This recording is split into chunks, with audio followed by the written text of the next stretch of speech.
Hey guys, welcome to my video. I'm bringing a new build demonstration video for my build called Balance. So named because we're utilizing some new skill interactions to keep monster defenses balanced in our favor. So what's really going on here? To start, we need to look at elemental equilibrium. It applies a -50 resistance to monsters hit by a single type of elemental hit, while granting them +25 resistance to that element. Typically, this is very bad for spellcasters because we hit with only one type of spell, and that element never gets a chance to weaken monsters for us.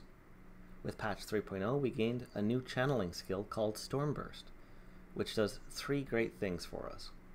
First, it allows us to use a cast while channeling support gem to sneak a second elemental spell into the same button press. Second, it's lightning, which is the first of the elemental damage types in the sequence of damage conversion, and completely removed from our cold and fire spell conversions. And third, it succeeds in reapplying elemental equilibrium to targets between waves of fire and ice spells, which overwrites the damage that Frostbolt and Vortex do to enemies. This enables near perfect resetting of monster resistances for massive damage without reliance on curses or flasks for penetration.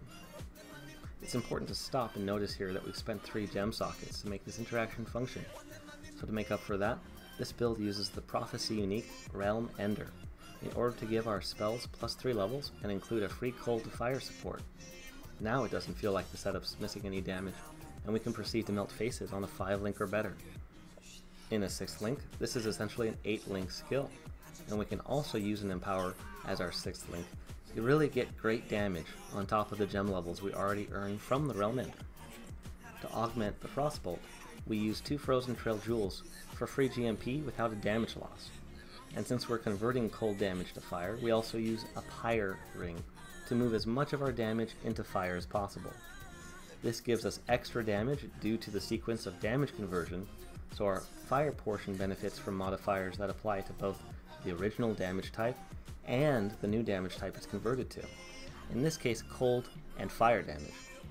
For boss encounters that look really tough, we can swap out a support gem or 2 to modify how we tackle the content.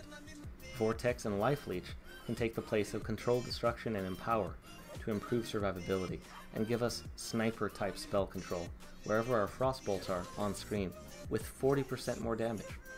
This is excellent for hard hitting and slow bosses that we don't want to get next to. Finally, we use a 5 link movement skill to get around very quickly and give us Arcane Surge, the new support gem that grants a damage and mana regeneration buff. We also shock monsters with it, and use a cast when damage taken setup with Shock Nova for increased uptime of our Herald of Thunder, which applies some nice curses for us. All of this is automated except for the teleport, which we get to use to quickly clear the zone or shock a particularly difficult monster. Thanks for watching the video. Leave any comments or any questions in the build guide post on the official forums. Thanks, and stay safe, Exiles.